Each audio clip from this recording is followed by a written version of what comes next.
మీకు ఈ వీడియో నచ్చినట్లయితే లైక్ చేయండి, షేర్ చేయండి, సబ్స్క్రైబ్ చేయండి. రెగ్యులర్ నోటిఫికేషన్ కోసం బెల్ బటన్ ప్రెస్ చేయండి. అందరికీ మన ప్రభువును రక్షకుడైన యేసుక్రీస్తు నామములో వందనాలు తెలియజేసుకుంటా ఉన్నాం. తమ్ముడు చక్కని ఆరాధన చెప్పాడు, చాలా చక్కగా చెప్పాడు. నేను ప్రిపేర్ అయిన సేపు సగం చెప్పేశాను కాబట్టి ఓపికగా వింటారని కూడా నేను అనుకుంటా ఉన్నాను. మామూలుగా ఈ మాట చెప్పగానే బ్యాప్టిస్ట్ సంఘాలు సగం మంది వెళ్ళిపోతారు.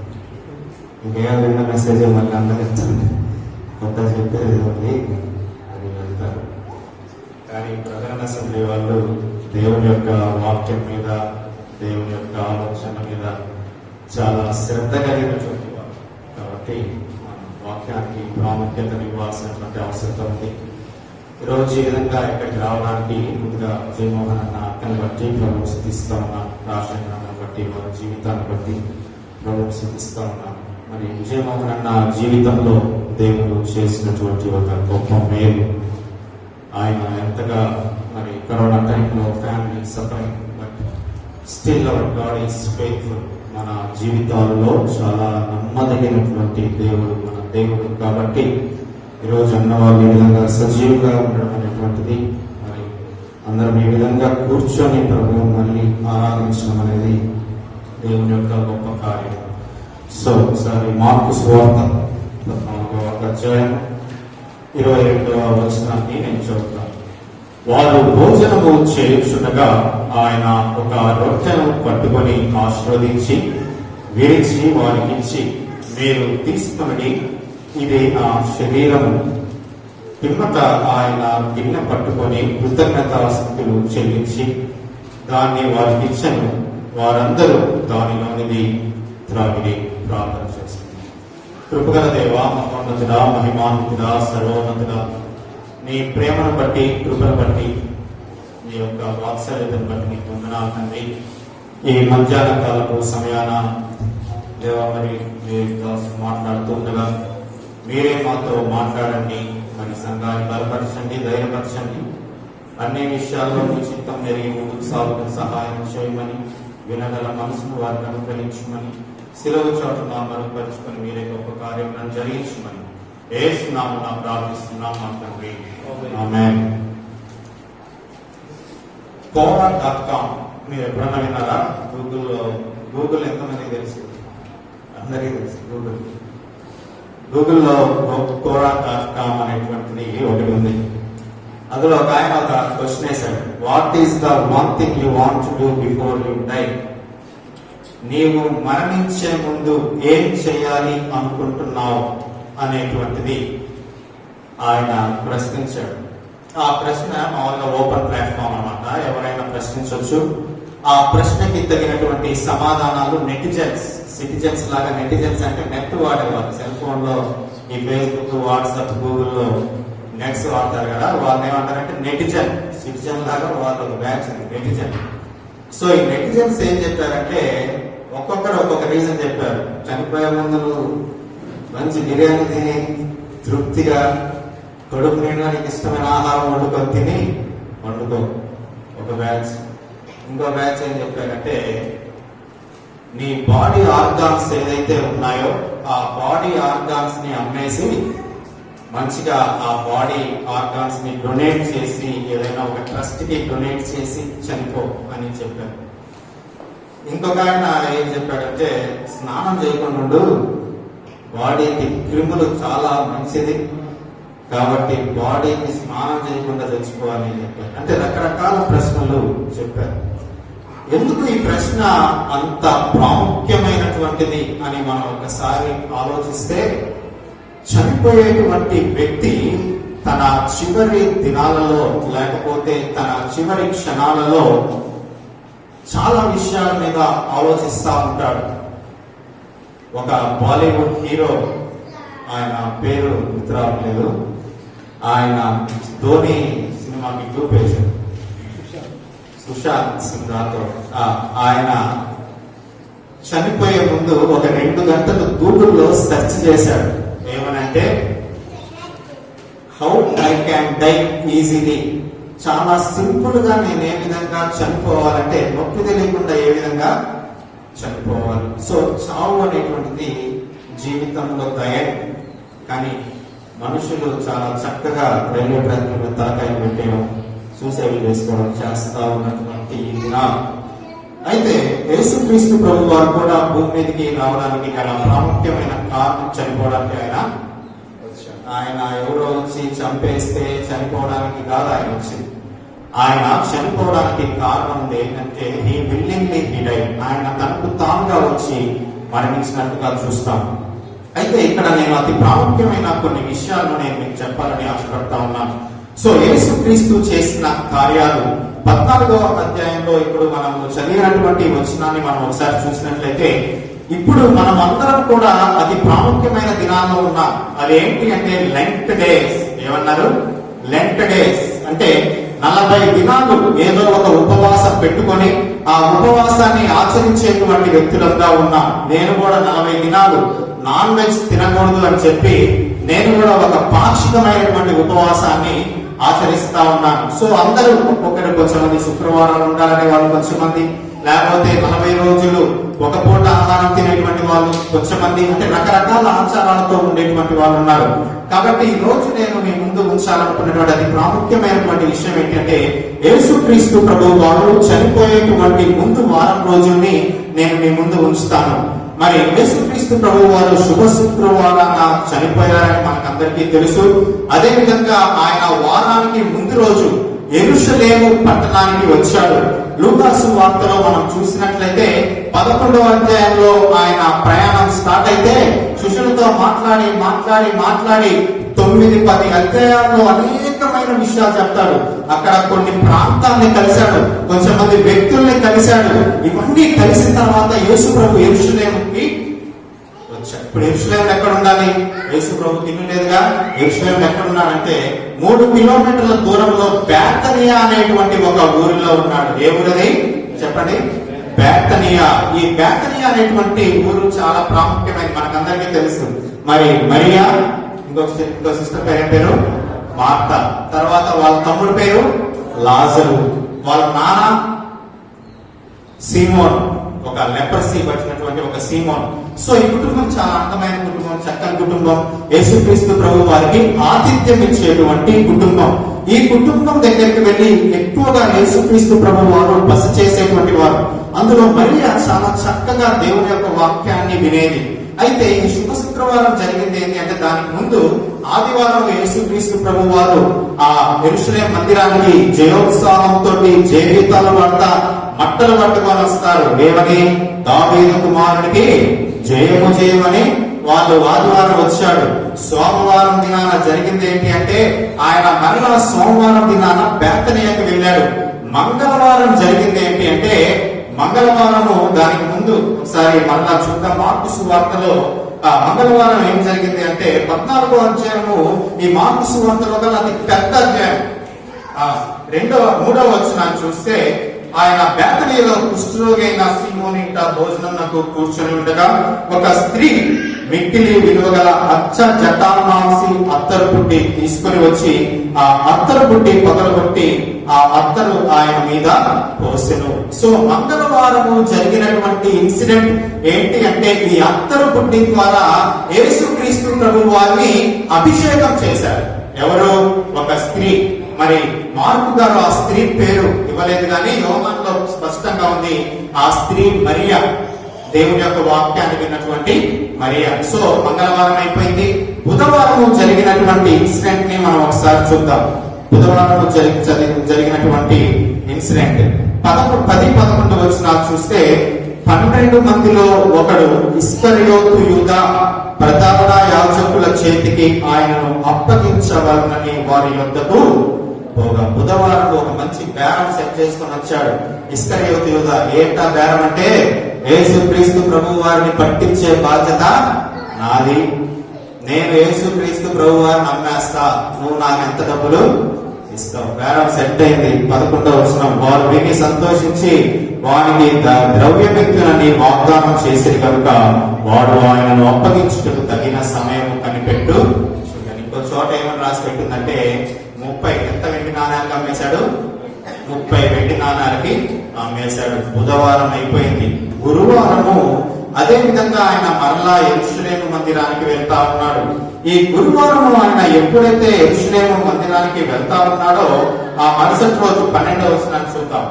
పులియని రొట్టెల పండుగలో మొదటి దినమున వారు పస్కా పశువును వధించినప్పుడు ఆయన శిష్యులు, నీవు పస్కాను భుజించుటకు మేమెక్కడికి వెళ్ళి సిద్ధపరచవలనని కోరుచున్నామని ఆయనను అడుగుతారు. సో ఇప్పుడు ఆ రోజు చాలా ప్రాముఖ్యమైనటువంటి దినము. ఏంటా దినం అంటే పస్కా పండుగ. మనకి క్రిస్మస్, గుడ్ ఫ్రైడే, ఈస్టర్ ఎంత ప్రాముఖ్యమైందో ఆ యెరూషలేము వారికి కూడా 3 ప్రాముఖ్యమైన పండుగలు ఉన్నాయి. ఒకటి పస్కా పండుగ, రెండోది పులియని రొట్టెల పండుగ, మూడవది పెంటెకోస్తు పండుగ. వీటన్నిటిలో కల్లా అతి పెద్ద పండుగ ఏంటి అంటే పస్కా పండుగ. ఎందుకు పస్కా పండుగ పెద్దది అంటే దగ్గర పస్కా పండుగకి యెరూషలేముకి ఎంతమంది వస్తారో తెలుసా? మనకి రొట్టెల పండుగ నెల్లూరులో జరుగుతాం. యెరూషలేముకు అక్షరాల 30 లక్షల మంది వస్తారు. మొత్తం ప్రకాశం జిల్లాలో ఉంటారు 30 లక్షల మంది, కానీ 30 లక్షల మంది జనాభా ఆ యెరూషలేము మందిరానికి వచ్చి పస్కా పండుగను ఆచరిస్తారు. మనకి తెలుసు పస్కా పండుగ యొక్క ప్రాముఖ్యత మనకి తెలుసు. మరి మోషే ఆ ఐగుప్తు దేశంలో ఉన్నప్పుడు ఆ 10 తెగులు ద్వారా ఐగుప్తీయులు చాలా భయంకరంగా బాధలు వేదనలు అనుభవించి అంతా అయిపోయిన తర్వాత ఆ 10వ రోజున చివరి తెగులు దేవుడు చెప్తాడు కదా, ఇదిగో మోషేకు సిద్ధంగా ఉండు, ఈ రాత్రి కాలంలో ఒక పెద్ద తెగుల్ని తీసుకురాబోతా ఉన్నాను. ఏంటా తెగులు తెలుసా? మరణం. డైరెక్ట్ చంపేస్తా. ఎలా చంపేస్తానో తెలుసా? ఇక్కడ ఉన్నటువంటి వారు ఎవడైనా వీధిలో కనపడ్డాడనుకో, ఎవడైనా రోడ్డు మీద టీ తాగినట్టు గాని లేకపోతే రోడ్డు మీద తిరుగుతున్నట్టు కనపడితే ప్రతి ఒక్కరిని నేను చంపేస్తా. మీరు చేయాల్సిన పని ఏంటో తెలుసా? దారుబంధరం ఉంది కదా ఇంటి బయట, ఆ దారుబంధరానికి యేసు నా రక్తాన్ని పూయాలి. ప్రతి ఒక్కడు కూడా ఒక పశువును తీసుకొచ్చి వధించి ఆ రక్తాన్ని దారుబంధరానికి పూస్తే ఆ రక్తం ఉన్న చోటకి మరణ దూత అయిపోయింది. ఆ రాత్రి వాళ్ళందరూ భోజనం తీసుకున్నారు, రొట్టెలు తీసుకున్నారు, ఆ నైట్ తృప్తిగా భోజనం చేశారు. ఆ రాత్రి కాలమున 10 తెగుల వలన చనిపోయినటువంటి వ్యక్తుల కంటే అధిక శాతమైనటువంటి వ్యక్తులు ఆ దినాన చనిపోయారు. మరుసటి రోజు భయం అయిపోయింది ఫరోకి. కారణమైన ఫరో కుమారుడు కూడా చనిపోయాడు. యేసు ప్రభు దేవుడు మొత్తేనంటుంది అక్కడ. ఆ దేవుడు మొత్తేశాడు. వాళ్ళందరూ చనిపోయారు. అయ్యా మా వల్ల కాదయ్యా, నీ దేవుడు సామాన్యమైన దేవుడు కాదు, ఈయన చాలా శక్తివంతులుగా ఉన్నాడు, దయచేసి మీరు వెళ్ళిపోండి అని చెప్పి వారిని పంపించేశాడు. అప్పటి నుండి ఇప్పటి వరకు పస్కా పండుగని వాళ్ళు ఎంతో చక్కగా ఆచరిస్తా ఉన్నారు. ఇది ఎప్పుడు వస్తుంది అంటే నిస్సాన్ అనేటువంటి ఒక నెల. మనకి జనవరి, ఫిబ్రవరి, మార్చ్ ఏ విధంగా ఉంటుందో వాళ్ళకి ఒక నెల ఉంది నిస్సాన్. అంటే మార్చి నుండి ఏప్రిల్ వరకు ఈ నెల వాళ్ళు నిస్సాన్ అంటారు. అదే 7వ నెలగా దీన్ని పిలుస్తా ఉన్నారన్నమాట. అయితే ఈ నెలలో వీళ్ళు చేసేటువంటిది ఏంటి అంటే ఈ పస్కా పండుగను ఎంతో చక్కగా ఆచరిస్తారు. ఏ విధంగా ఆచరిస్తారంటే ఏప్రిల్ 10వ తేదీ వాళ్ళు ఒక జంతువుని తీసుకొస్తారు. మంచి బలి పశువు, క్రొవ్విన పొట్టేలు తీసుకొచ్చి ఆ 10వ తేదీ నుంచి 14వ తేదీ వరకు 4 రోజులు దాన్ని పర్యవేక్షణలో పెట్టి 4వ తేదీ అంటే 14వ తేదీన దీన్ని వధించి ఆ రొట్టెని తింటారు. సో ఇప్పుడు ఇక్కడ సమస్య ఏంటి అంటే ఆ పస్కా పండుగ ఆచరించాలి. ఎవరు? యూదులు ప్రతి ఒక్కరూ ఆచరించాలి. యేసుక్రీస్తు ప్రభు వారు వారి శిష్యులు ఆచరించాలి. చూడండి ఒకసారి 12వ అధ్యాయంలో శిష్యులు, నీవు పస్కాను భుజించుటకు మేము ఎక్కడికి వెళ్ళి సిద్ధపరచుకొని తేవాలి. ఈ పస్కా పండుగ చేద్దాం అనుకుంటున్నాం కదా ప్రభువా, మరి పండగ వస్తా ఉంది కదా, ఈ పండగకి మనం ఎక్కడ సెలబ్రేట్ చేసుకుందాము అని చెప్పగానే యేసు ప్రభు చెప్తాడు, అయ్యా మరి 13వ వచనం ఎవరైనా చదవండి. ఆయన మీరు పట్టణంలోనికి వెళ్ళుడి, అక్కడ నీరు కుండ మోయించున్న ఒక మనుషుడు మీకు ఎదురుపడును, వాడు వెంట పోయి వాడు ఎక్కడ ప్రవేశించునో ఆ ఇంటి యజమాని చూసి, నేను నా శిష్యులతో కూడా పస్కాను భుజించుటకు నా విడిది గది ఎక్కడని బోధకుడు. సో ఇక్కడ జరిగింది ఏంటి అంటే పస్కా పండుగ ఎక్కడ అని చెప్పగానే ఆయన ఏమన్నాడంటే, నువ్వేం దిగుపడ, మాకు పట్టణానికి పో, అంటే వీళ్ళు ఏదో పల్లెటూరు బేతనియాలో ఉన్నారు, పట్టణానికి వెళ్ళి యెరూషలేము పట్టణం ఉంది కదా, ఆ పట్టణానికి వెళ్ళగానే అక్కడ ఒకడు ఏం మోసుకొని తిరుగుతుంటాడంట, నీళ్ళ కొండి మోసుకొని తిరుగుతా ఉంటాడు. ఈ నీళ్ల కొండి మోసుకునే వాడి దగ్గరికి వెళ్ళి యజమానుడు పంపించాడు, అంటే మా గురువు పంపించాడు, పస్కా పండుగను ఎక్కడ ఆచరించాలి అని అడుగుతున్నాడని చెప్పు. ఎప్పుడైతే ఆయన నువ్వు ఆ ప్రశ్నని అడుగుతావో ఆ వెంటనే ఆయన చేసేటువంటిది ఏంటంటే ఒక ఇల్లు చూపిస్తాడు. ఆ ఇల్లు దగ్గరికి వెళ్ళి అన్ని చక్కగా ఏర్పాటు చేసుకొని మరలా తిరిగి రా. నువ్వు మరలా తిరిగి రాగానే మనం అందరం వెళ్దామంటాడు. ఆ శిష్యులిద్దరు ఎవరంటే యోహాను, పేతురు. వీళ్ళిద్దరు వెళ్ళారు, ఆ ఏర్పాట్లన్నీ చూశారు, మరలా తిరిగి వచ్చారు. ఆ వచ్చిన తర్వాత ఆ రాత్రి కాలమున వీళ్ళందరూ కూడా ఆ రూమ్ లో కూర్చొని పస్కా పండుగను ఆచరించడం మొదలు పెట్టారు. సో 22వ వచనంలో ఇందాక మనం చదివిందనే వాళ్ళందరూ భోజనం చేస్తా ఉన్నప్పుడు దేవుడు ఆ యేసుక్రీస్తు ప్రభు వారు ఆ రొట్టెని విరిచాడు.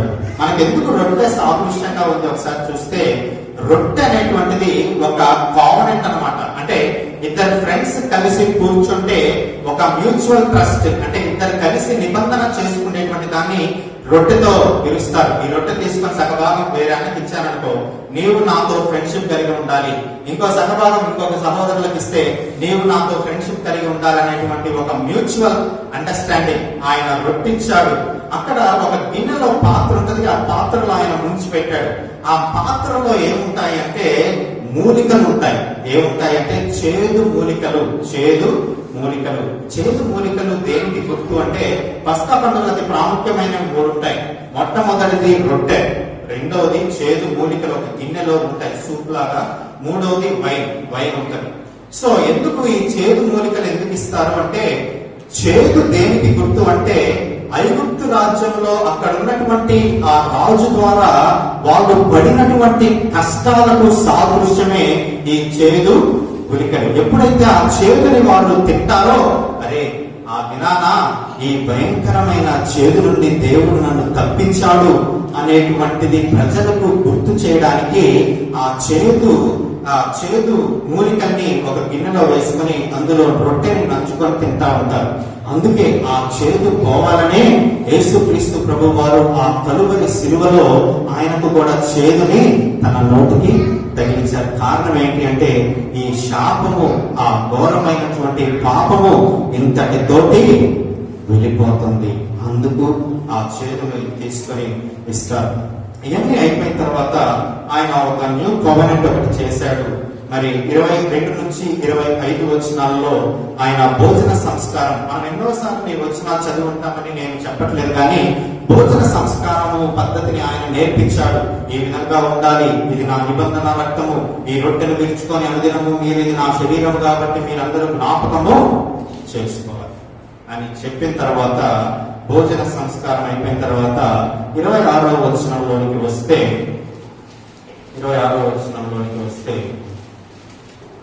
ఒకసారి 26వ వచనం అంతటా వారు ఎక్కడికి వెళ్ళారంట? కీర్తనలు పాడుకుంటూ ఒలీవల కొండకి. రేపు ఉదయం చనిపోవాల్సిన యేసు ప్రభు కీర్తనలు పాడుకుంటా ఎక్కడికి వెళ్ళాడు? ఒలీవల కొండకి వెళ్ళాడు. కీర్తనలు 115, 16, 17, 18 ఈ 4 అధ్యాయాలు అక్కడ వాళ్ళు పాడుకుంటూ వెళ్ళారు. ఇప్పుడులాగా మనకి ఆంధ్ర క్రైస్తవ కీర్తనలు, సియోని గీతాలు, ప్రదరణ సంఘ గీతాలు ఉండే కాదు, కానీ ఆ కాలంలో ఏదైతే కీర్తనలు మనకు ఉన్నాయో ఆ 150 కీర్తనలు, 150 కీర్తనలని వాళ్ళు పాడుతా వెళ్ళేవారు. 114, 15, 16, 15 నుంచి 18 అధ్యాయాల కీర్తనలంతా వారు దేవుణ్ణి స్తుతిస్తూ వెళ్ళినట్లుగా మరి చరిత్ర గ్రంథాల్లో ఉన్నాయి. ఇక్కడ నేను 3 విషయాలు మీకు చెప్పాను. పస్కా పండుగను ఏ విధంగా ఆచరిస్తారనేటువంటిది చెప్పాను. తర్వాత రెండవది ఆయన అక్కడ ఉన్నటువంటి పనివాడికి చెప్పినటువంటి హెచ్చరికలు చెప్పాను. తర్వాత మూడవది అక్కడ ఉన్నటువంటి శిష్యుల్ని తిడతాడు. అక్కడ ఇస్కరియోతు యూదా దయచేసి నువ్వు వెళ్ళిపో అని చెప్పాడు. తర్వాత 4వ ఇన్సిడెంట్ ఏంటి అంటే ప్రభురాత్రి భోజనం. ఇక్కడితో నా మెసేజ్ అయిపోయింది. నేను ఈ 4 విషయాల గురించి నేర్చుకోవాల్సిన 4 పాఠాలని మీ ముందు ఉంచాలని ఆశపడతా ఉన్నాను. ఒకసారి 12వ వచనాన్ని మనం చూద్దాం. ఒకసారి 12వ వచనాన్ని ఇప్పుడు దాకా మీకు జిస్ట్ చెప్పాను. దాని ద్వారా మనం నేర్చుకోవాల్సిన పాఠాన్ని మనం త్వరగా చూసి కంప్లీట్ చేసుకుందాం. 12వ వచనాన్ని ఎవరైనా చెప్తారా? 14:12. పులియని రొట్టెల పండుగలో ఆ. వారు పస్కా పశువును వధించినప్పుడు ఆ. ఆయన శిష్యులు నీవు పస్కాను భుజించుటకు మేము ఎక్కడికి వెళ్ళి వాళ్ళు ఏమని అడిగారంట? పస్కాని భుజించినప్పుడు మేము ఎక్కడికి వెళ్ళాలి? యాక్చువల్ గా అసలు ఈ ప్రశ్న అడగాల్సిన వ్యక్తులేనా శిష్యుడు? ఆలోచించండి. పొదిలో వచ్చి విజయమోహన్ అన్న 10 సంవత్సరాల నుంచి లేదా 20 సంవత్సరాల నుంచి పొదిల్లో ఉండి పొదిల్లో ఉన్నటువంటి వాళ్ళ దగ్గరికి సూపర్ మార్కెట్ ఎక్కడ అని అడిగితే ఎట్లుంటది? లేవా 20 సంవత్సరాల నుంచి లేవా నీకు తెలియదా అని అడుగుతారా? అడగరు. ఇక్కడ శిష్యులు అడుగుతున్నటువంటిది ఏంటి అంటే పస్కాని మేము ఎక్కడ? అసలు అది ఒక అద్భుతమైనటువంటి విషయం ఏంటి అంటే ఆ శిష్యులకు తెలియదా పస్కా ఎక్కడ ఆచరించాలో? ఆ శిష్యులకు తెలియదా ఒక రూమ్ ఎక్కడ ఏర్పాటు చేసుకోవాలో? ఆ శిష్యులకి తెలియదా ఒక లాడ్జీ అయినా లేకపోతే ఒక రూమ్ అయినా తీసుకుని వెళ్ళాలని? కానీ ఇక్కడ మనం శిష్యుల ద్వారా నేర్చుకోవాల్సినటువంటి అతి ప్రాముఖ్యమైనటువంటి పాఠం ఏంటో తెలుసా? ఆ పస్కా ఎక్కడ అనేటువంటి విషయాన్ని వాళ్ళు వెళ్ళి అడుగుతా ఉన్నప్పుడు దేవుని చిత్తాన్ని వాళ్ళు తెలుసుకుంటూ ఉన్నారు. మొట్టమొదటిగా మనం నేర్చుకోవాల్సినటువంటి పాఠం ఏంటో తెలుసా? మన జీవితాల్లో మనం దేవుడి యొక్క చిత్తాన్ని తెలుసుకోవాలి. Every one should know the will of the God. మన జీవితాల్లో చాలా సంతోషంగా హ్యాపీగా గడిచిపోతున్నాయి కదా, మనం ఎందుకు దేవుని చిత్తాన్ని తెలుసుకోవాలి? మనం ఎందుకు ప్రభువు మీద ఆధారపడాలి? ఎందుకు యేసుక్రీస్తు ప్రభు వారికి ప్రార్థన చేయాలి? ఎందుకు మనం ప్రతి వారం చర్చికి వెళ్ళాలి? నాకు ప్రతి నెల జీతం వస్తా ఉంది కదా, నా బతుకు చాలా బాగుంది కదా, నాకు 3 పూట్ల తిండి దొరుకుతా ఉంది కదా, అయినా నేను ఎందుకు దేవుణ్ణి ఆచరించాలి? ఈరోజు చాలా మంది చేసేటువంటి పని ఏంటో తెలుసా? దేవుని చిత్తాన్ని ఆచరించలేకపోతా ఉన్నారు, దేవుని యొక్క శక్తిని ఆచరించలేకపోతా ఉన్నారు, దేవుని కార్యాలను ఆచరించలేకపోతా ఉన్నారు. కారణం ఏంటో తెలుసా? కారణం ఏంటో తెలుసా? మన జీవితాలలో దేవునికి ప్రథమ స్థానం ఇవ్వకుండా, మన బతుకుల్లో దేవునికి ప్రథమ స్థానం ఇవ్వకుండా అనవసరమైన వాటికి ప్రథమ స్థానం ఇస్తా ఉన్నారు. నేను 2 నిమిషాల్లో దేవుని చిత్తం ఎలా తెలుసుకోవాలో చెప్తాను. దేవుని చిత్తం తెలుసుకోవడము రక్షింపబడిన ప్రతి విశ్వాసికి ఖచ్చితంగా ఉండవలసినటువంటి ఫస్ట్ ఎలిజిబిలిటీ. ఒక పెళ్లి జరిగితే పెళ్లి సంబంధాన్ని మనం కూర్చొని మాట్లాడుకుంటే మరి ఇరువురి మధ్య పెళ్లి సంబంధాలు డిస్కస్ అయిపోయిన తర్వాత అమ్మాయి ఎక్కడుందో తెలియదు, అబ్బాయి ఎక్కడుందో తెలియదు, వీళ్ళ ఇరువురు ఎక్కడున్నారో తెలియదు. ఒక రోజు అనుకొని ఇద్దరు వచ్చి పెళ్లి కూర్చుంటే సరిపోద్దా? సరిపోద్దా? సరిపోదు. ప్రతిరోజు మాట్లాడుకోవాలి. వారానికి ఒకసారి అన్న పెళ్లి ఎక్కడ పెట్టుకుందామంటే ఇక్కడ కాకుండా ఇక్కడ, అదైపోయిన తర్వాత అన్న భోజనాలు ఏం పెడదాం అనుకుంటున్నారంటే ఇదిగో మా ఊళ్ళో చికెన్ తినండి కాబట్టి మీరు మటన్ పెట్టండి అనే వాళ్ళు కొంచెం మంది. ఇంకొంచెం మంది ఏం చేస్తారంటే మా ఊర్లో ఈ ఆచారం ఉందండి, ఈ ఆచారం తగ్గట్టు వాళ్ళు ఏం చేస్తున్నారంటే these people will have good discussion, ఒక మంచి శ్రేష్టమైనటువంటి డిస్కషన్ కలిగి ఉన్నారు. వీళ్ళ ఇరువురు, అమ్మాయి తరపున అబ్బాయి తరపున ఇరువురు ఏ విధంగా కలిసి కూర్చొని మాట్లాడుకుంటే ఒక ఫలభరితమైనటువంటి అవుట్పుట్, ఒక చక్కని మ్యారేజ్ జరుగుతుందో, ఈ రోజు ప్రభువుని అంగీకరించినటువంటి మనం, యేసుక్రీస్తు ప్రభువే నిజమైనటువంటి దేవుడాన్ని అంగీకరించినటువంటి మన జీవితాల్లో దేవుని చిత్తాన్ని, దేవుడితో రిలేషన్షిప్ కలిగి జీవించలేకపోతే, దేవా ఈ దినాన నేనేం చేయాలి ప్రభా అని దేవుణ్ణి నువ్వు అడగలేకపోతే నీ జీవితంలో రక్షణ ఉందా? నీ జీవితంలో నిజంగా విశ్వాసం కలిగి ఉన్నావా అని ప్రశ్నించుకోవాల్సినటువంటి అవసరం ఉంది. మొట్టమొదటిగా మనం ఈ శిష్యుల ద్వారా నేర్చుకోవాల్సినటువంటి పాఠం ఏంటో తెలుసా? దేవుని చిత్తాన్ని తెలుసుకోవాలి. దేవుని చిత్తాన్ని తెలుసుకోవాలి. ఎందుకు మనం దేవుని చిత్తాన్ని తెలుసుకోవాలి? చాలా మంది అనుకుంటారు అన్నా జరిగిన ప్రార్థన చేసుకోపోయినా జీవితం బాగానే ఉందిగా, ప్రార్థన చేసుకున్న జీవితం బాగానే ఉంది, తేడా ఏంటన్నా నేను చర్చికి వచ్చినా నా జీవితం బాగానే ఉంది, చర్చికి రాకపోయినా నా జీవితం బాగానే ఉంది. గుర్తుపెట్టుకోండి, అక్కడ దేవుని చిత్తాన్ని ఎవరైతే తెలుసుకుంటాడో వాడి జీవితంలో దేవుని కార్యాలు జరుగుతాయి. రెండవది, దేవుని చేసేటువంటి పనులు చాలా సింపుల్ గా అయిపోతాయి. 30 లక్షల మంది జనాభా అక్కడ ఉన్నటువంటి ఒకే ఒక నీళ్లు పోసే వ్యక్తి దగ్గరికి వెళ్ళి, అక్కడ నీవు వెళ్ళి ఒక వ్యక్తి కనపడతాడు నీళ్లు పోసేవాడని అడిగితే శిష్యుడు ఏమని ప్రశ్నించాలి? ఏంది ప్రభు మాట్లాడేది? 30 లక్షల మంది జనాభా ఊర్లో తిరుగుతా ఉంటే నీళ్లు పోసేవాడి దగ్గరికి నేను వెళ్ళాలా? నాకు అనిపించింది ఈ వాక్యం ధ్యానిస్తా ఉన్నప్పుడు, ఒకవేళ శిష్యులు యేసు ప్రభు దగ్గరికి వెళ్ళకుండా, యేసు ప్రభుని అడగకుండా వాళ్ళు మరలా ప్రయాణమై తిరిగి మా ఏర్పాట్లు మేము చేసుకొని వస్తామంటే పస్కా పండుగ ఇంకో సంవత్సరం అయిపోయింది.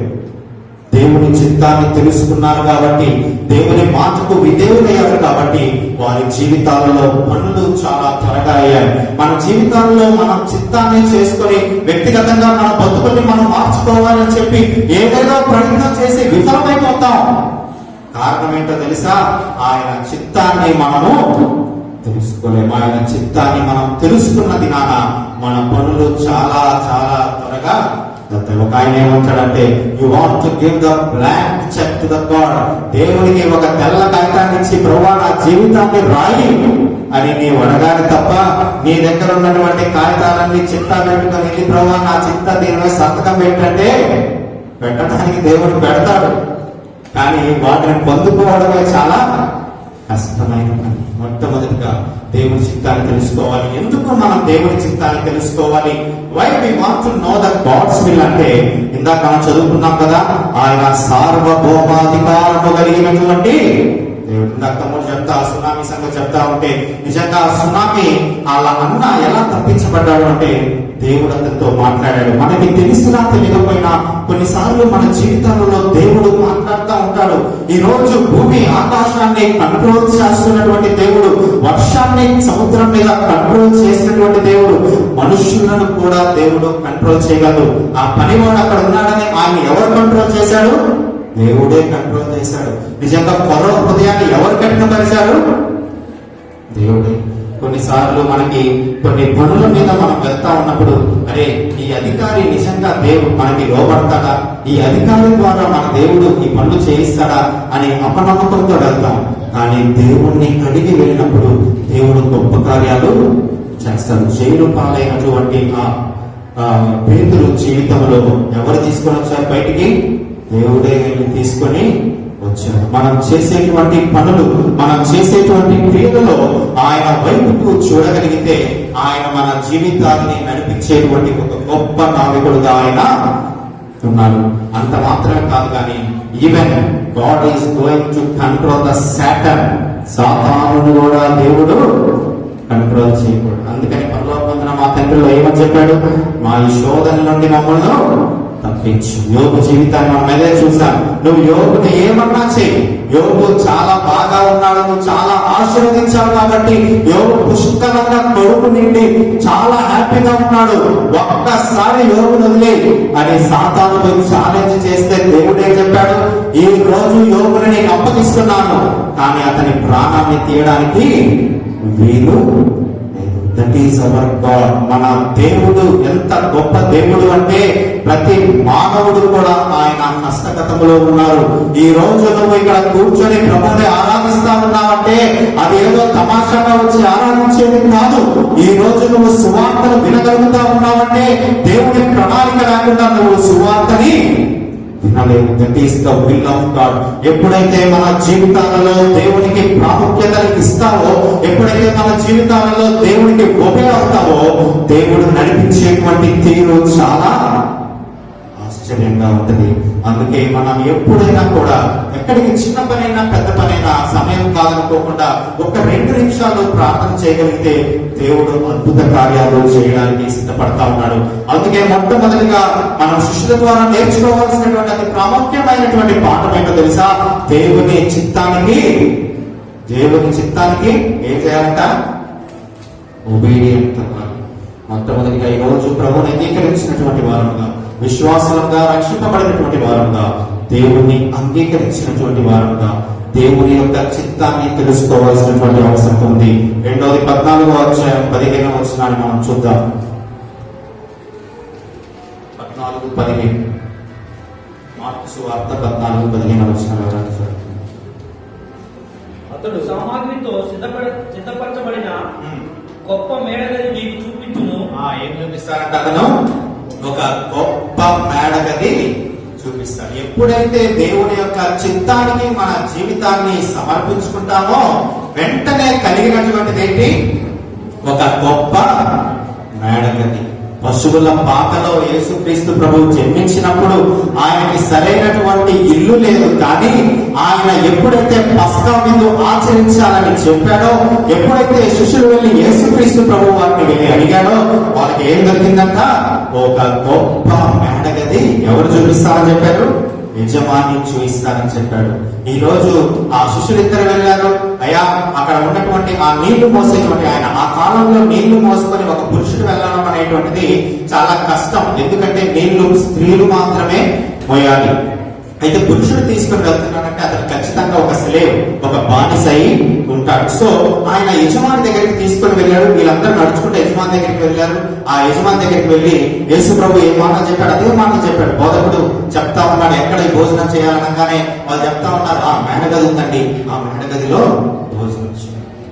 ఈ రోజు ఆ యజమాని ద్వారా మనం నేర్చుకోవాల్సినటువంటి అతి ప్రాముఖ్యమైనటువంటి అంశం ఏంటో తెలుసా? దేవునికి శ్రేష్టమైనటువంటివి మనము ఇవ్వాలి. We want to give the best in our life. యజమాని ఇచ్చాడు, ఆ గొప్ప ఇంటిని ఇచ్చాడు. ఆ ఇల్లు ఎలా ఉందో తెలుసా? ఇట్ ఈస్ ఎ వెల్ ఫర్నిచర్డ్, అంటే బాగా కావాల్సినటువంటి సామాగ్రి అంతా ఉంది. కూర్చోడానికి ఒక మంచి టేబుల్ ఉంది. ఆ టేబుల్ చుట్టూ కావాల్సినటువంటి మంచి కుర్చీలు కూడా అమర్చబడి ఉన్నాయి. అందుకనే నిజంగా దేవుడు ఎంతగా ఆ వ్యక్తిని ఆశీర్వదించాడో అంతగా అతను ఇవ్వడానికి ఇష్టపడ్డాడు. సామాను మన జీవితాల్లో, మన ఇళ్లలో చాలా కుర్చీలు ఉంటాయి, చాలా మంచాలు ఉంటాయి, చాలా మనకు కావాల్సినటువంటి రిసోర్సెస్ చాలా ఉంటాయి. కానీ వాటి ద్వారా దేవుణ్ణి మనము మహిమపరుస్తున్నామా? నిజంగా మనకి దేవుడు ఏదైతే ఇచ్చాడో వాటి ద్వారా మనం దేవుణ్ణి మహిమపరుస్తూ ఉన్నామా అనేటువంటిది దినాన మనం అందరం పరీక్షించుకోవాల్సినటువంటి అవసరం ఉంది.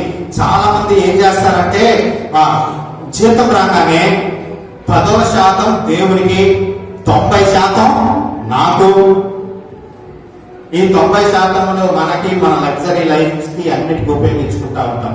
కానీ దేవుడు ఏం చెప్తా ఉన్నాడో తెలుసా? నీ దగ్గర ఉన్నటువంటి శాలరీ మొత్తం నాకు అని చెప్పట్లా. దేవుడు ఏం చెప్తా ఉన్నాడంటే నీ దగ్గర ఉన్నటువంటి జీతాన్ని దేవుని మహిమ కోసము ఖర్చు పెట్టు. దేనికోసం ఖర్చు పెట్టాలంట? దేవుని మహిమ కోసం ఖర్చు పెట్టాలి. దేవుడు మనకు ఒక మంచి ఇల్లు ఇస్తే ఆ ఇంటిలో ప్రతిసారి కూడా దేవుని యొక్క వాక్యాన్ని చదివేటువంటి వాళ్ళు రావాలి.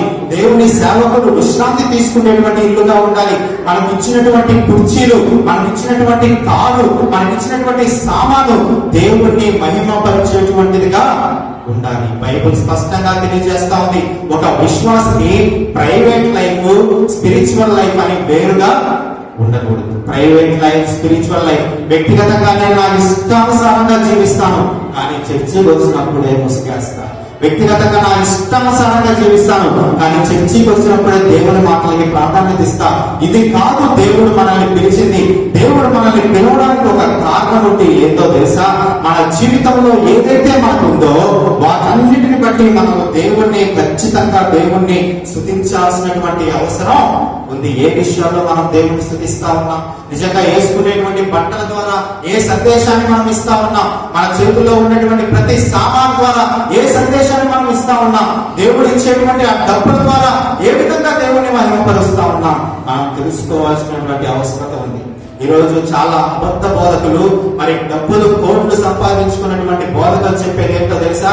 వాళ్ళకు చిన్న డెఫినేషన్ చెప్తారు. ఏమనంటే దేవుడికి ఇచ్చి దేవుడిని శోధించి పరిశోధించండి. దేవుడు 10 రూపాయలు అందిస్తాడట, 100 ఇస్తాడు. నువ్వు 1,00,000 ఇస్తే దేవుడు నీకు ఎంత ఇస్తాడు? 10 లక్షలు ఇస్తాడు. ఇదా దేవుడు చెప్పింది? ఇది తప్పుడు బోధ. వీళ్ళందరూ అబద్ధ బోధకులు, అబద్ధ ప్రవక్తలు బయలుపడతారని అంత్య దినాలలో దేవుడు ఏ విధంగా చెప్పాడో వీళ్ళు చేసేటువంటి కార్యాలనే వాళ్ళ కడుపు నింపుకోవడం కోసం దేవుడి యొక్క వాక్యాన్ని అడ్డం పెట్టుకుంటా ఉన్నారు. దేవుడు చెప్పింది అది కాదు. నీకు ఏదైతే దేవుడు ఇచ్చాడో వాటికి కృతజ్ఞతగా నువ్వు ఏం చేయాలంట? కృతజ్ఞతగా ఇవ్వాలి. 10% తీసావా, 20% తీసావా కాదు, అవసరమైతే 50% దేవుని మందిరానికి, దేవుని పనులకు, దేవుని కార్యాలకు, సేవకు ఖర్చు పెట్టాల్సినటువంటి అవసరం మనకి ఖచ్చితంగా ఉంది. కారణం ఏంటో తెలుసా దేవునికి ఇచ్చి మోసపోయినటువంటి వాడు ఎవరినో కూడా లేడు. అందుకనే పైన చెప్పబడినటువంటి ఒక స్త్రీ, ఆ స్త్రీ వెళ్ళి దేవునికి ఎంత దేనారం ఇచ్చిందట? 300 దేనారములతోటి ఏమిచ్చింది? ఒక అత్తరు బాట తీసుకొని వచ్చి పగలగొట్టి దేవుని తల మీద పోసింది. అక్కడ ఉన్నటువంటి శిష్యుడు ఏమని చెప్పాడు? ఎంత ఖర్చు పెట్టావేందమ్మా, ఇంత ఖర్చు పెట్టావేంది? వాస్తవానికి ఆ కాలంలో పనికి వెళ్తే ఇచ్చేటువంటిది ఒక్క దేనారం అంటే రోజు ఒక దేనారం. ఇప్పుడు ఒక స్త్రీ పనికి వెళ్తే 400 నుంచి 500 వరకు ఇస్తారు. ఆ కాలంలో ఇప్పుడు పురుషులు స్త్రీకి వెళ్తే 600 నుంచి 700 వరకు పురుషులకు ఇస్తారు. ఆ కాలంలో ఇచ్చేది ఒక్క దేనారం. ఈమె ఎన్ని దేనారాలు తీసుకొచ్చింది?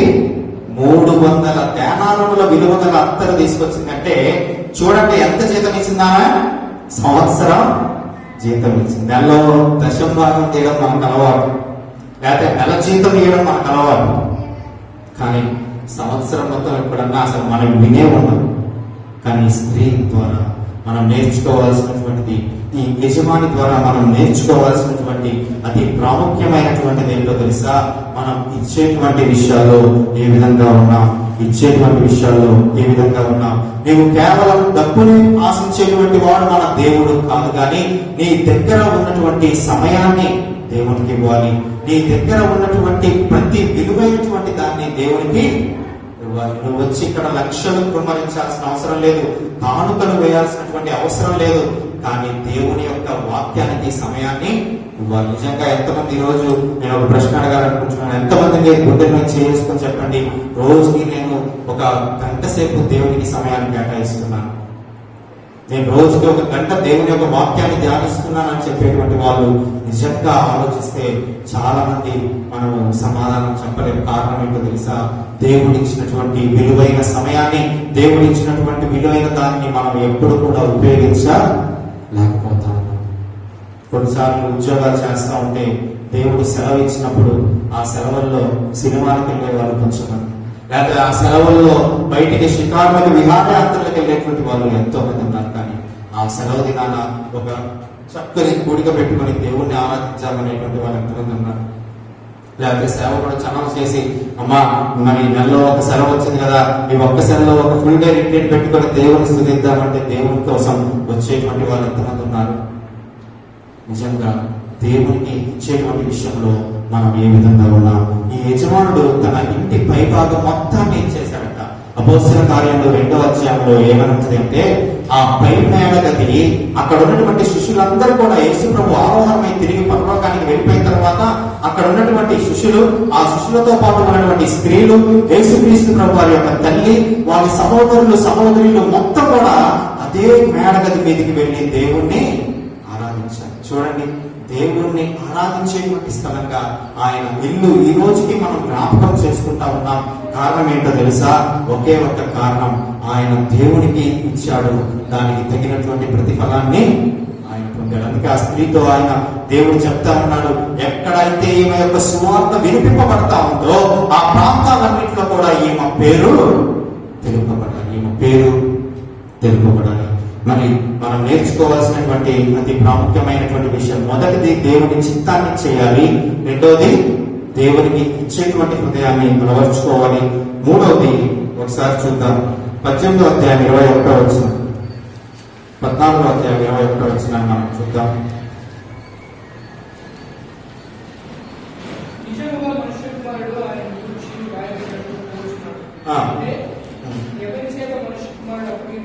ఎవరి చేత మనుష్య కుమారుడు అప్పగింపబడనో ఆ మనుషుడికి ఏంటంట? శ్రమ. ఇక్కడ జరిగినటువంటి అతి ప్రాముఖ్యమైనటువంటి అంశం ఏంటి అంటే, యేసుక్రీస్తు ప్రభువు వారిని ఆయన అప్పగించడానికి ఒక వ్యక్తి వచ్చాడు. ఏం పేరు ఆయన పేరు? ఇస్కరియోతు యూదా. మీకు ఒక విషయం చెప్పంటారా? యేసుక్రీస్తు ప్రభువు వారి జీవితంలో ఒక చెడు అనుభవం, అంటే ఇంకా ఏంటి నా వల్ల కాదు అని తట్టుకోలేక బాధపడినటువంటి అంశం ఏంటో తెలుసా? తనతో పాటు ఉన్నటువంటి తన స్నేహితుడు యేసు ప్రభువుని నమ్మాడు. నిజంగా నమ్మక ద్రోహం అనేటువంటిది చాలా భయంకరమైనటువంటి శిక్ష.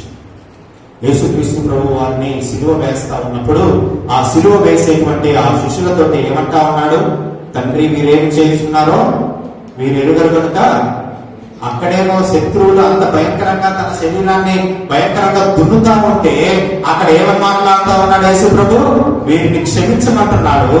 కానీ తన ప్రాణంగా ప్రేమించినటువంటి తన స్నేహితుడు, చూడండి 21వ వచనం చివరి భాగం చదవండి. 21వ వచనం చివరి భాగాన్ని మనం చూద్దాం. ఆ మనుష్యుడు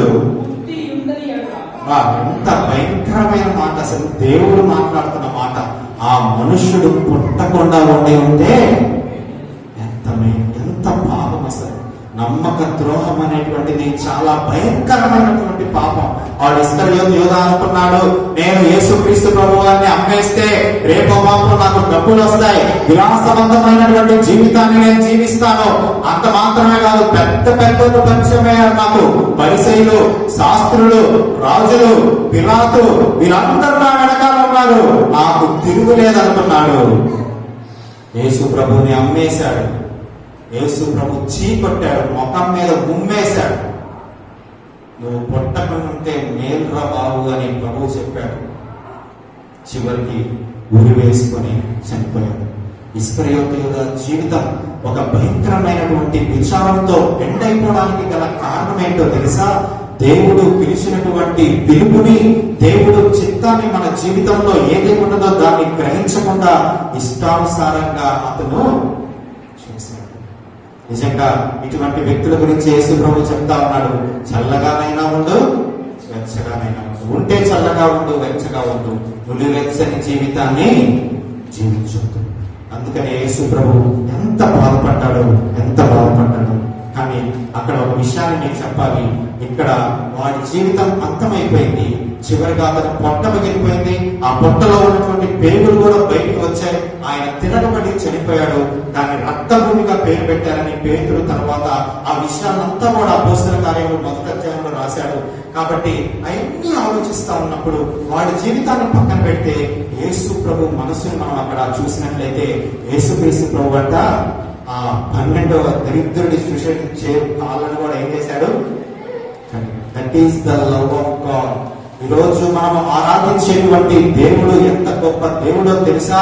ఆ భయంకరమైనటువంటి పరిస్థితుల్లో అంతము వరకు దేవుడు మనల్ని ప్రేమించేటువంటి దేవుడు. నేను ఒకసారి మధ్య చర్చిలో వాక్యం దీని మీద చెప్పాను, భరించే ప్రేమ మన దేవుని ప్రేమ. ఎంతగా దేవుడు మనల్ని భరిస్తా ఉన్నాడంటే అంతము వరకు భరిస్తా ఉన్నాడు. ఈరోజు చాలా మంది భూమి మీద చాలా మంది పాపం చేస్తా ఉన్నారు కదా, మరి వాళ్ళకందరికీ ఎందుకు దేవుడి శిక్షలు రావట్లేదు? కేవలం ప్రభువుని అంగీకరించిన మనకే ఇన్ని కష్టాలా అని మనం చాలా సార్లు ప్రశ్నించుకున్నటువంటి దినాలు లేకపోలేదు. ఈవెన్ నేను కూడా చాలా సార్లు దేవుని విషయాల్లో సనుక్కొని గొడవకున్నటువంటి వారమే, మనందరం బలహీనమే. బట్ స్టిల్ దేవుడు వారిని భరిస్తూ ఉన్నాడు. ఈరోజు నిన్ను నన్ను భరించేటువంటి ఆ దేవుడు భూమి మీద పాపము చేసినటువంటి ప్రతి ఒక్కరిని కూడా దేవుడు భరిస్తా ఉన్నాడు. That is the love of the God. అంత మాత్రమే కాదు, కానీ ఆయన సహపంక్తిలో పాల్గొనేటువంటి వ్యక్తిగా ఆయన్ని చేశాడు. ఆయనతో పాటు కలిసి భోజనం చేసేటువంటి ఒక గొప్ప ప్రేమను కూడా దేవుడు కనపరిచాడు. యేసు ప్రేమను మనం జ్ఞాపకం చేసుకోవాల్సినటువంటి అవసరం ఉంది. మనం ఏదో ఈ లోకంలో జీవిస్తా ఉన్నప్పుడు చిన్న చిన్న శోధనలు రాగానే, చిన్న చిన్న పాపం రాగానే, చిన్న చిన్న తప్పిదాలు రాగానే ఇక నేను దేవుడికి నా ముఖం చూయించుకోను అని వెళ్ళిపోయేటువంటి వ్యక్తులు చాలా మంది ఉన్నారు. ఇంకా ప్రభువు నన్ను క్షమించలేమో అని వెళ్ళిపోయేటువంటి వ్యక్తులు చాలా మంది ఉన్నారు. కానీ ఇస్కరియోతు యూదా జీవితం ద్వారా మనం నేర్చుకోవాల్సినటువంటి పాఠం ఏంటో తెలుసా? దేవుడు ఎంతవరకు సహించాడంట? అంతము వరకు సహించాడు. ఈ రోజు ఈ వాక్యం వింటున్న నువ్వు నేను ప్రభువుని ప్రతిదినము ఆరాధించి దేవుడి దగ్గరికి రాగలిగితే దేవుడు మన ద్వారా గొప్ప కార్యాలు చేయడమే కాదు, కానీ మన జీవితాన్ని ఫలభరితమైనటువంటి జీవితంగా, మన జీవితాన్ని దేవుడికి ఇష్టమైనటువంటి జీవితంగా మలుచుకొని తన కార్యాన్ని చేయడానికి దేవుడు ఇష్టపడతా ఉన్నాడు. అందుకని ఇస్కరియోతు యూదా తన జీవితం చాలా భయంకరంగా నాశనం అయిపోయింది, కానీ దేవుడు మనల్ని ప్రేమిస్తూ ఉన్నాడు. ఈ రోజు దేవుని ప్రేమను మనం అందరము జ్ఞాపకం చేసుకోవాల్సిన అవసరం ఉంది. చివరిగా 2 విషయాలు చెప్పి క్లోజ్ చేస్తాం. 14వ అధ్యాయం 22వ వచనాన్ని మనం ఒకసారి చూద్దాం. 14వ అధ్యాయం 22వ వచనం. వారు భోజనము చేయుచుండగా ఆయన ఒక రొట్టెను పట్టుకొని ఆశీర్వదించి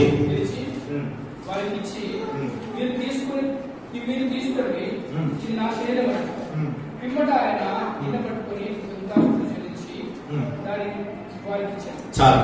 ఇక్కడ యేసు ప్రభు ఏం చేస్తున్నాడంటే, ఇందాక అన్న చేసినట్టు ఒక రొట్టెని తీసుకున్నాడు, ఆ రొట్టెని విరిచాడు, ఆ రొట్టెని అక్కడ ఉన్నటువంటి చుట్టుపక్కల ఉన్నటువంటి వాళ్ళకి ఇచ్చాడు.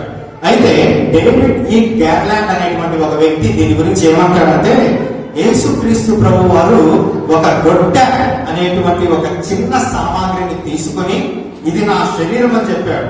అవునా? ఒక వైన్ తీసుకొని, ద్రాక్షారసం తీసుకొని ఇది నా రక్తము అని గుర్తుగా చూపించాడు. ఆయన ఏమన్నాడంటే, నిజంగా అక్కడ ఆ భోజనంలో కూర్చున్నటువంటి 12 మంది శిష్యులంట ఆ రొట్టె విరిచిన పరిస్థితిని చూస్తే వాళ్ళు చనిపోయేంత వరకు ఆ ప్రభురాత్రి భోజనం ఖచ్చితంగా వాళ్ళకి గుర్తుంటది.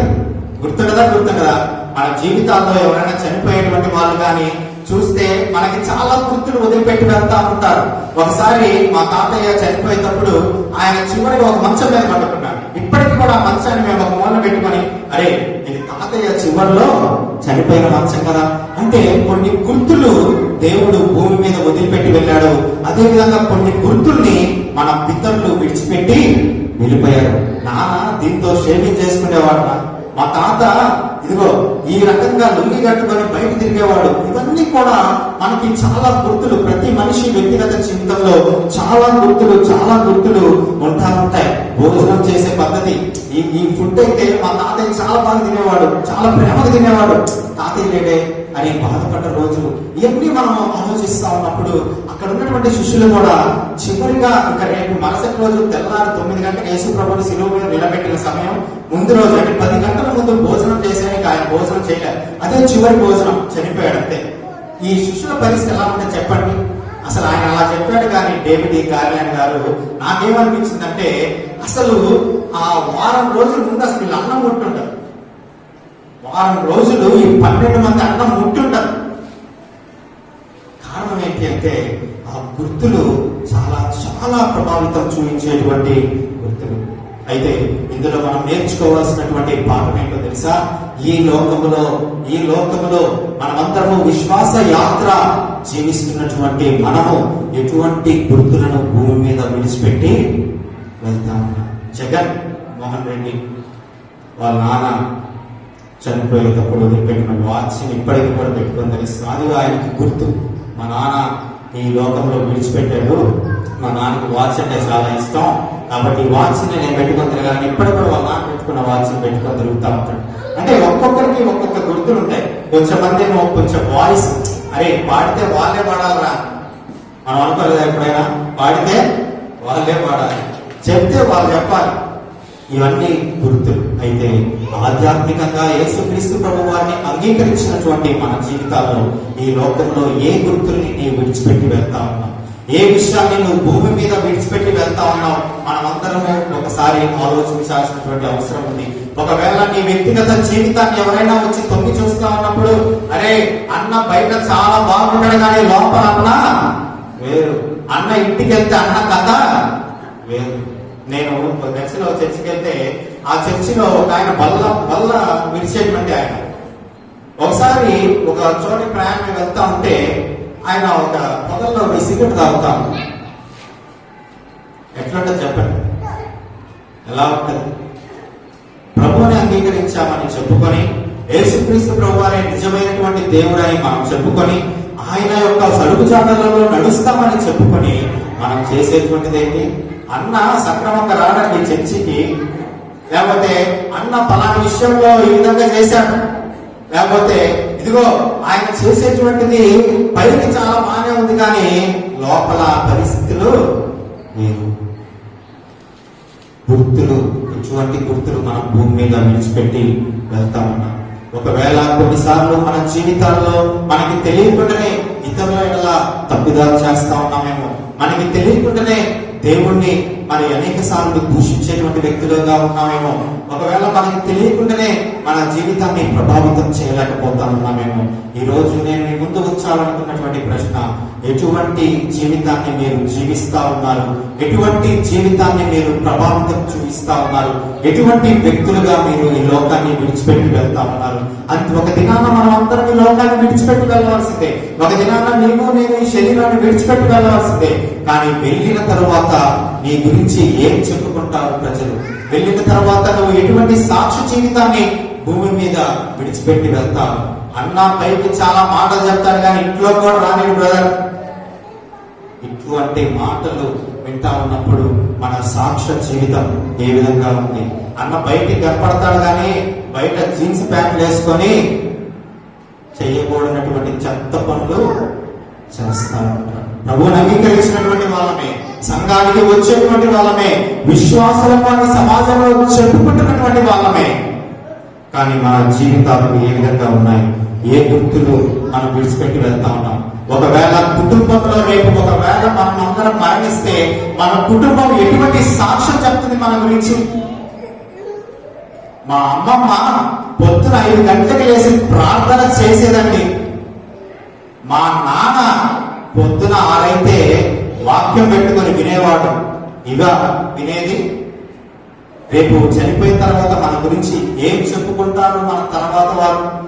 లేకపోతే మన పిల్లలు మనవళ్ళు మనవరాళ్ళు ఏం చెప్పుకుంటారు? నిజంగా గుర్తుపెట్టుకోండి, మనం ఏమి చేస్తామో అవి ఖచ్చితంగా వినపడతాయి. మాటల కంటే క్రియలు ఎక్కువగా వినపడతాయి.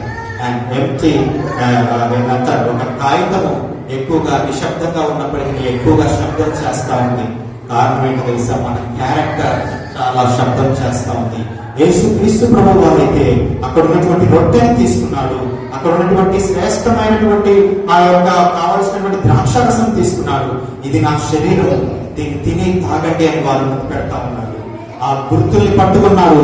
12 మంది శిష్యులు ప్రపంచం నలుమూలలా తిరిగి సువార్తను ప్రకటించేటువంటి వ్యక్తులుగా. చాలా మంది చెప్తారు, పాస్టర్ గారు నాకు వాక్యం అంటే చాలా ఇష్టం అండి, చాలా ప్రేమ అండి, సేవ నేను విపరీతంగా చేస్తాను అని బయటికి చెప్తాం.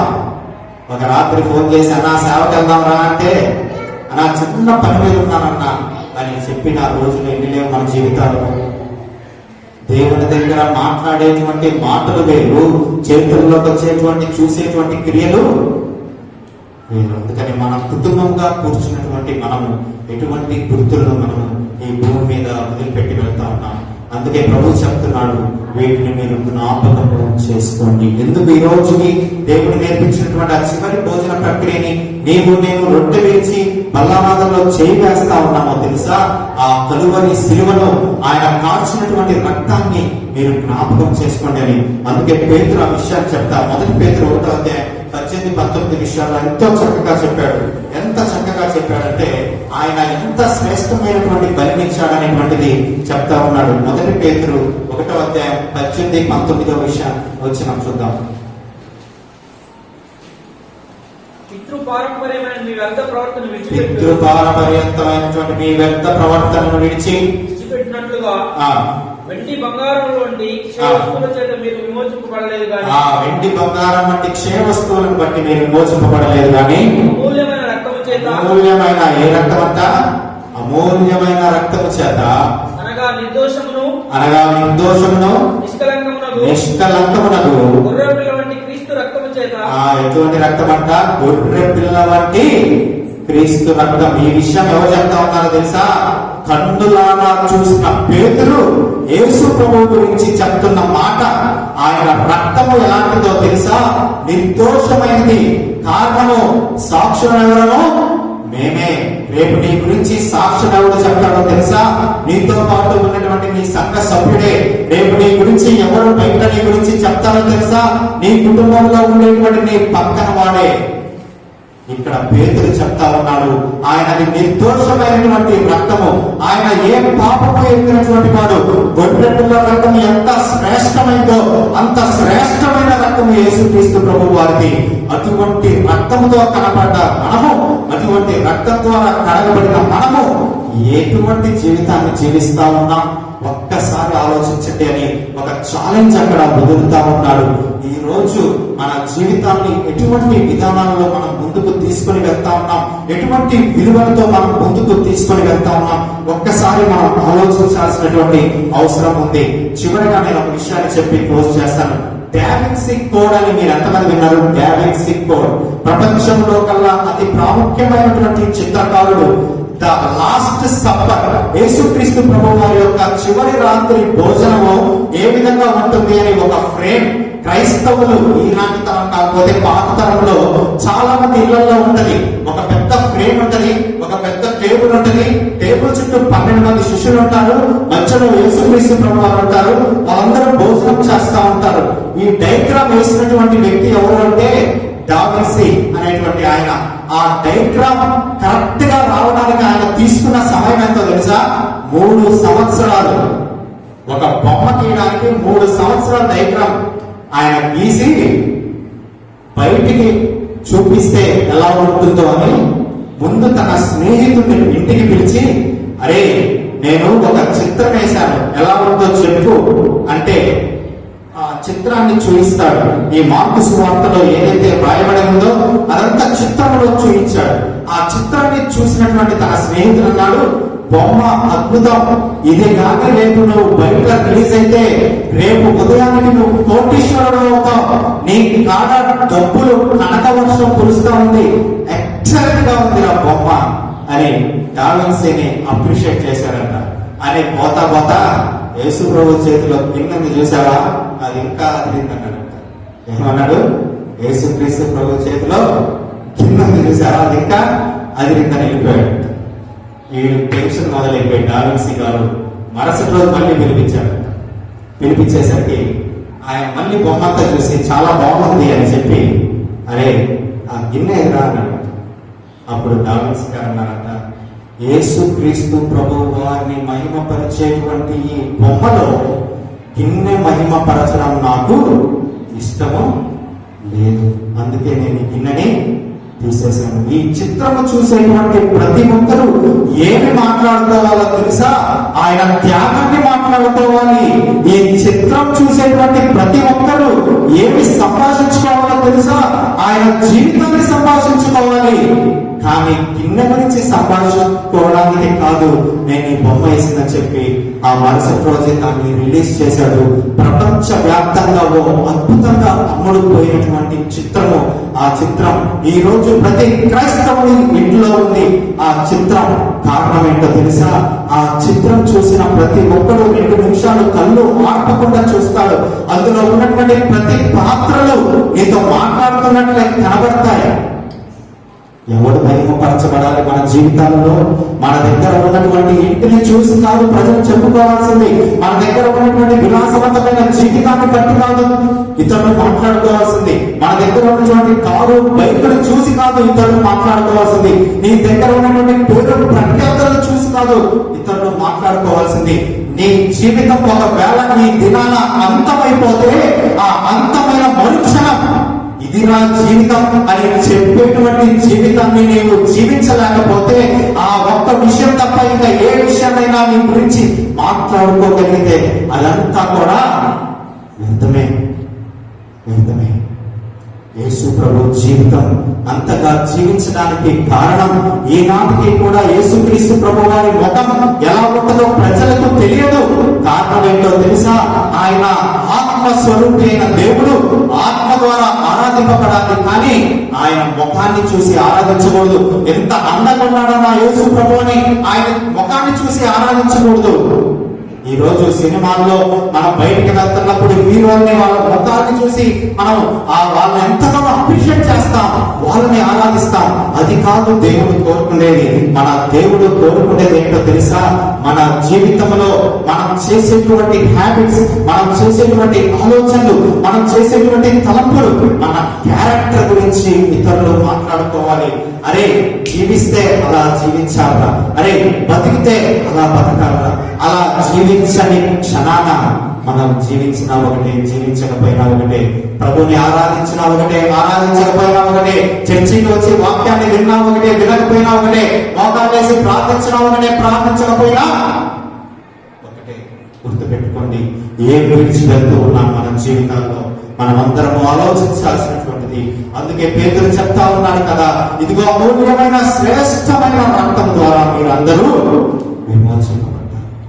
ఆయన రక్తం గురించి మాట్లాడుతా ఉన్నాడు. యేసు ప్రభు సుందరుడు మాట్లాడటంలా, యేసు ప్రభు ఇంత హైట్ ఉంటాడు మాట్లాడటంలా, ఆయన చేసిన కార్యాలను బట్టి వాళ్ళు మాట్లాడుతూ ఉన్నారు. కళ్ళు మూసుకుందాం, ప్రార్థన చేసుకుందాం, ప్రభు వైపుకు చూద్దాం. ఈ రోజు ప్రాముఖ్యమైన 3 విషయాన్ని మనం నేర్చుకున్నాం. మరి ఆ శిష్యుడు దేవుని చిత్తాన్ని నెరవేర్చారు. అదేవిధంగా అక్కడ ఉన్నటువంటి యజమాని ఇచ్చేటువంటి విషయంలో చాలా నమ్మకంగా ఉన్నాడు. అదేవిధంగా దేవుడు శత్రువును కూడా క్షమించేటువంటి విషయంలో మరి అతనిని ప్రేమించాడు. చివరిగా దేవుడు కొన్ని గుర్తుల్ని వదిలిపెట్టి వెళ్ళాడు. ఏం నీ జీవితంలో ఈ లోకంలో గుర్తుల్ని విడిచిపెట్టి వెళ్దాం అనుకుంటా ఉన్నావు? ఏ విషయాన్ని బట్టి ఇంకా దేవుణ్ణి మహిమపరచకుండా నీవు మహిమపరచబడతా ఉన్నావు? నిన్ను చూసి ఇట్లాంటి వ్యక్తి నిజంగా దేవుని బిడ్డరా అని తెలియజేసుకుంటా ఉన్నారా? లేకపోతే నిజంగా ఇతను ఉంటేనే అని నిన్ను పొగుడుతా ఉన్నారా? బ్రదర్, ఒకవేళ నిన్ను పొగిడేటువంటి పరిచర్య నువ్వు చేస్తూ ఉంటే, నిన్ను పొగిడేటువంటి జీవితం నువ్వు చేస్తూ ఉంటే దేవుణ్ణి పక్కన పడేసినట్లే. నీ జీవితం ద్వారా ప్రభువుని చెప్పుకోవాలి. నీ మాటల ద్వారా యేసుక్రీస్తు కార్యాల గురించి మాట్లాడుకోవాలి. నీవు ఒక దినాన లోకాన్ని విడిచినప్పుడు అలా ఒక్కసారి నాకు జీవించాలిగా అని నీతో పాటు ఉన్నటువంటి వారిని చెప్పుకోవాలి. ఏం విడిచి వెళ్తూ ఉన్నాం మన జీవితాలు? ప్రార్థన చేసుకుందాం, ఒక మంచి తీర్మానం తీసుకుందాం. ప్రభువా, నీకు అడ్డుగా ఉన్నటువంటివి నా జీవితంలో ఉన్నాయి ప్రభువా. ఆ బొమ్మలో నిన్నే అడ్డుగా ఉంది, నేను తొలగించేశాను. ఈరోజు దేవుణ్ణి నీ జీవితంలో స్తుతించడానికి ఏ అడ్డు వస్తున్నాయి తమ్ముడు? ఏ అడ్డు వస్తున్నాయన్న వాటిని పక్కన పెడదాం. దేవుని చిత్తాన్ని తెలుసుకుందాం, ప్రభు వైపు చూద్దాం. దేవుని కార్యాలను మన జీవితాల్లోకి అలో చేద్దాం. ఆయన సౌండింగ్ గాడ్, సార్వభౌమాధికారి అయిన మహోన్నతుడ, మహిమాన్వితుడ, సర్వోన్నతుడ, గొప్ప దేవ, కృపగల తండ్రి, సర్వాధికారి, సర్వసృష్టికి ఆధారభూతుడ, నీకు వేలాది వందనములు, స్తుతులు, స్తోత్రాలు తెలియజేస్తుంటున్నాను. ఆయన అనాది కాల సంకల్పం నుండి మీరు మమ్మల్ని ఏర్పరచుకున్న దేవుడు, నీకు వందనాలు తండ్రి. అయ్యా నాయన, మీరు ప్రభురాత్రి భోజనం ఆ రొట్టె నుంచి మాకందరికీ ఒక గొప్ప గుర్తుగా, ఇది నా శరీరము, ఇది నా రక్తం అని మీరు తెలియజేసి వెళ్ళిపోయారు తండ్రి. నేటికి కూడా ఆ గుర్తులను పట్టుకొని మిమ్మల్ని స్తుతిస్తూ ఉన్నాం, ఆరాధిస్తూ ఉన్నాం ప్రభా. ఈ దినాన ఒక దినాన ఈ లోకయాత్రలో నుంచి మేము ఈ లోకాన్ని విడిచిపెట్టాము. మా గురించి, మా క్యారెక్టర్ గురించి కాకుండా మా జీవితం ద్వారా మిమ్మల్ని మీ గురించి మాట్లాడుకునేటువంటి వ్యక్తులుగా ఉండేటువంటి వారుగా మా జీవితాలు జీవించడానికి సహాయం చేయండి ప్రభా. అటువంటి బ్రతుకును, అటువంటి జీవితాన్ని మేము జీవించడానికి మీరు సహాయం చేయమని ప్రార్థిస్తూ ఉన్నాను. నీకోసం నమ్మకంగా, నీకోసం యోగ్యంగా, నీకోసం ఇష్టానుసారమైనటువంటి పాత్రగా, నీకు నమ్మదగినటువంటి వ్యక్తులంగా మేము ఉండడానికి మీరు మాకు సహాయం చేయమని ప్రార్థిస్తూ ఉన్నాం. సంఘంగా మేము కూడుకుని ఉంచి ఉండగా మా ఇద్దరు సంఘంలో నుంచి ప్రతి ఒక్కరిని పేరు పేరున దీవించి ఆశీర్వదించండి. ప్రతి ఒక్కరు లోకాన్ని, సంఘాన్ని, సమాజాన్ని ప్రభావితం చేసేటువంటి వ్యక్తులుగా తయారు చేయమని ప్రార్థిస్తూ ఉన్నాం ప్రభావం. వెంటకు మా జీవితాల ద్వారా మీరే మహిమపరచబడమని, మాలో ఉన్నటువంటి ప్రతి బలహీనతను బలముగా మార్చుకొని మీరే మాకు తోడుగా ఉండమని త్వరలో రానటువంటి యేసు నామమున ప్రార్థిస్తున్నాము తండ్రి.